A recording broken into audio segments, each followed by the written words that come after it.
Hello everyone, it's History Behind the Warrior, and welcome to a much needed and very overdue update video for the channel. Now this has been something I've been wanting to do for a very long time now. Honestly, since last year with the channel's 10-year anniversary. But since then, I've been kind of nervous to take this big leap and kind of voice my feelings on what direction I want to take the channel in moving forward. Because honestly, things haven't been doing great on my end, especially from a communal and personal standpoint. You see, when it comes to video games that I do touch upon on my channel, it's always been a bit of an extension or like an expression of my enthusiasm for them. I like to share and talk about things I like and enjoy, something that I've been very fortunate to do for a living for quite a long time now. But since 2023, my feeling of love and enthusiasm for this has greatly deteriorated. Like, I felt a massive disconnect between myself and the game I covered, and therefore because of that, kind of my audience. And I think that's largely been reflective of the state of Mortal Kombat 1. I know we keep coming back to this and I keep emphasizing my current feelings on the game, but it's kind of hard to avoid talking about it, seeing as the last few years of the channel have effectively revolved around talking and covering this game. And because of MK's overall perception in both the eyes of the casual and hardcore audience being quite poor right now, I feel like we're kind of at a point where it's largely reflected in its own community. The lack of interactivity on NetherRealm's part has really had it so the community feels neglected, like it's not being seen nor heard. Plus, it really doesn't help that beyond the state of the game, there always needs to be some really fucky bullshit going on in the background. Like, it can never simply be about just the game anymore. And here's the thing, when it came to NetherRealm games, there was always something kind of twisted going on in the background. But it's never been quite as prevalent as it's been now. The good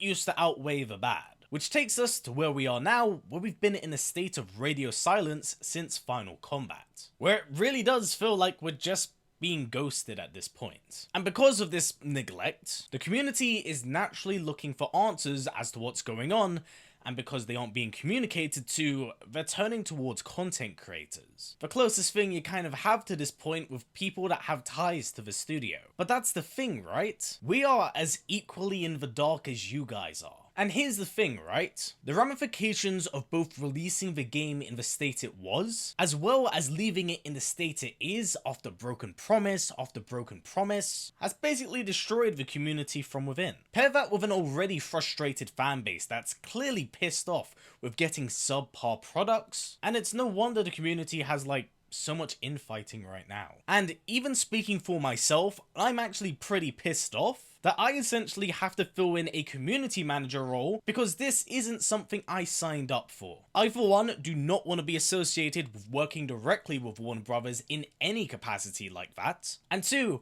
I'm not even being fucking paid by them to do that job. Because of all of these issues, problems, and factors, moving forward, Mortal Kombat will no longer be the main center focus of the channel, instead being relegated to short form content through YouTube Shorts. As also realistically at this point, what is there for me to say and cover in this channel that I haven't already kind of talked about? I've covered a lot in my time across the series, and whilst I'm not going to retire it, I believe that shorts may be a better avenue for me to create snappier, quicker content, especially for like those more obscure characters that really don't have enough depth for a full-blown video. But I'm also doing this because YouTube is kind of silently punishing channels that do not do YouTube Shorts content, kind of pushing them further down in the algorithm if they don't conform to that style. That doesn't necessarily mean like Mortal Kombat's gone from the channel or I won't make long form videos on it moving forward, because there's some things I would like to touch upon in a full-blown video, but there needs to be something that kind of warrants my engagement and attention. Because right now I'm just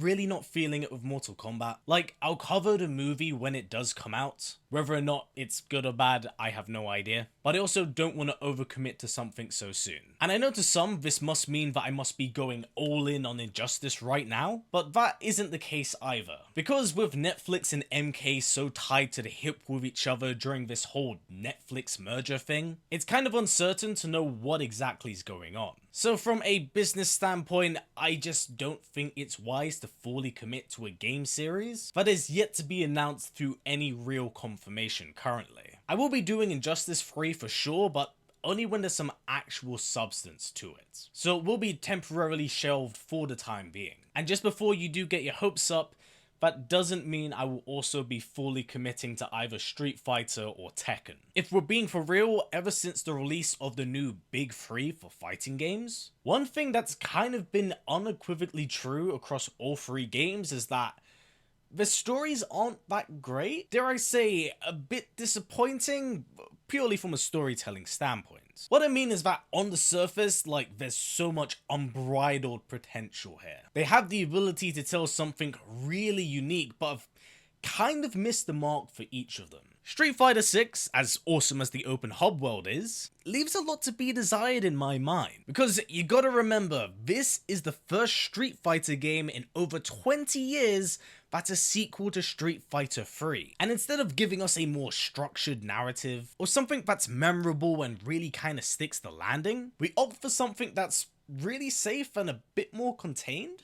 Which isn't necessarily a bad thing, mind you. But it's hard not to feel a little bit underwhelmed with where this game takes place, with the lack of interactivity or involvement from such iconic characters in the series. I feel like they missed a really special and unique opportunity here. Whilst I do think the open hub world is awesome, it's hard for me to not look at it and expect a little bit more, because the bits that we do get with characters are really cool. It's just I wish it wasn't simply relegated to a dating sim. And even on the Tekken front, it isn't doing so hot or great either. Whilst I think Tekken 8's base story is serviceable and enjoyable, in my mind, it's only kind of as good as it is due to how bad 7's story was. Plus, its inability to move on from the Devil Gene storyline or Heihachi has really stagnated the series, as it keeps wanting to backpedal to a state of comfort. Maybe with the exit of Harada it's a sign of a visionary change, but we really won't know about that till like the next console generation. And I know some might suggest Marvel Token or Invincible Versus, which are good suggestions and I'm actually quite excited for them this year. But really, ever since their reveal, there's been a severe lack of emphasis on story. Like, nearly every trailer that we've got that's come out since the reveal has gone on to have an extremely strong focus on gameplay. So I'm not really expecting much from them up until release, to which I'll probably wind up talking about it then. But right now, there's very little substance to go with.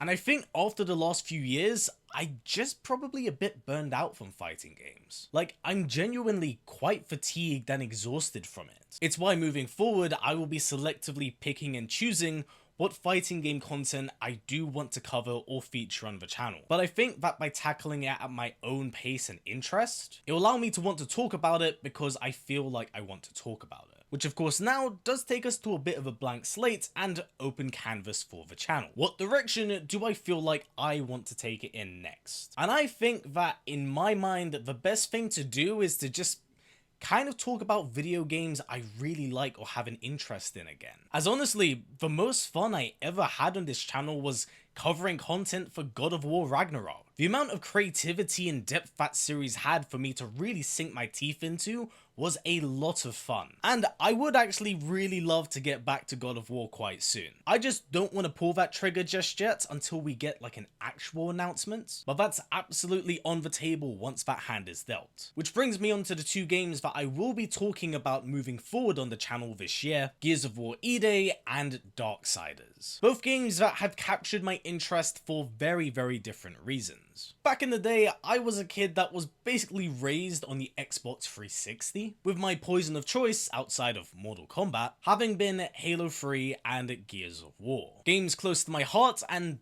really made quite an impression on me growing up. Its reversion back to E-Day with an older cast of characters is what kind of tickled my nostalgia brain, especially with its pretty incredible lore that's rarely tapped into throughout the games. So I really couldn't think of a better time to cover Gears on the channel right now, especially as it always has been a bit of an important part of me growing up. And with it serving as a prequel on one of the most important days in the entire series, series. The game itself serves as a bit of a bridge for both generations of fans, a way for the older generation to return and enjoy their nostalgia, while showing the newer generation of fans just what made that trilogy so special. And I'd really love to take that time and opportunity to learn that world and share it with all of you, because like I said, a lot of Gears of War lore is like largely untapped, and it's actually really good.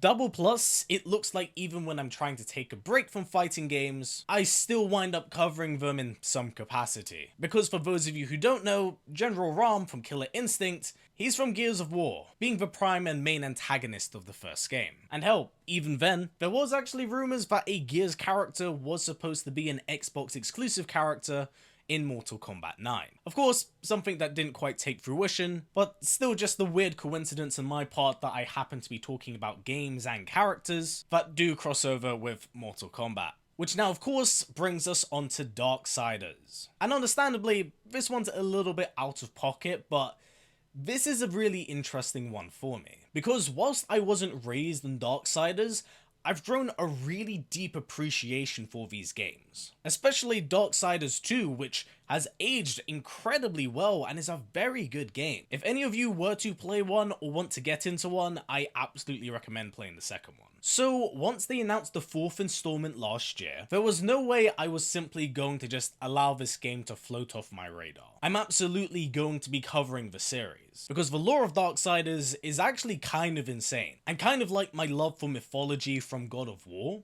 I really love the take they have on like angels, the demons, and the 4 horsemen. It's very unique and absolutely something I'd love to talk about. You can probably expect more content for that to come out in the later half of the year, when we do wind up getting like more news about it. But that's kind of the schedule and plan for the channel moving forward. So, in short, since this has been a bit of an information dump of a video, Mortal Kombat content will largely be relegated to that of shorts, but there will occasionally be a big Mortal Kombat video every here and there, when something kind of demands my attention or I have something I want to talk about. Injustice will be temporarily shelved till, again, there's more information that does demand my attention. Fighting games will lightly sit next to it, unless a DLC character comes out that catches my attention, kind of looking at you right now, Alex. And moving forward throughout the rest of the year will be Gears of War and Darksiders in its later half. And to largely add to that, I would actually like to start streaming a bit more regularly, as seeing as I will be bringing newer games to the channel,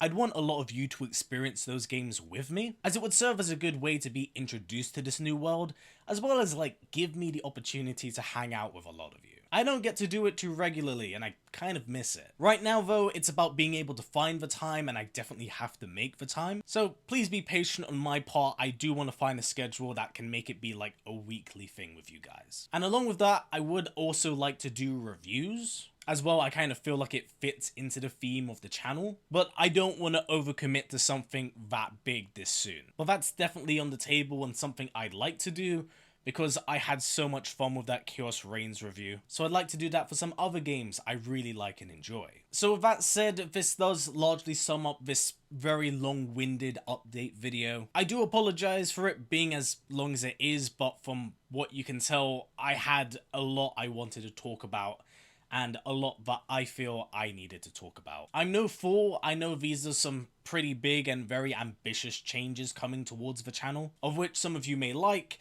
and some of you may not. Which is totally fine if these games aren't your fancy. Just know that regardless of that, you are always welcome here on the channel, and things will continue to change and evolve, but will always come back in some capacity. I would like the channel to kind of reflect not just my growth, but also my different interests and love in fiction. Things that I want to share with you, whether that be in short form content, long form content, reviews, or streams. The foundation of this channel was always built on my love for storytelling, and it will always be that way. So again, thank you for sticking around with me as long as you have. No matter how long it may have been, just please know that I do appreciate each and every one of you. So we're gonna end on a soppy note for this video. Just please take care, please keep an eye out for the newer content, and once again, Happy New Year everyone, stay safe.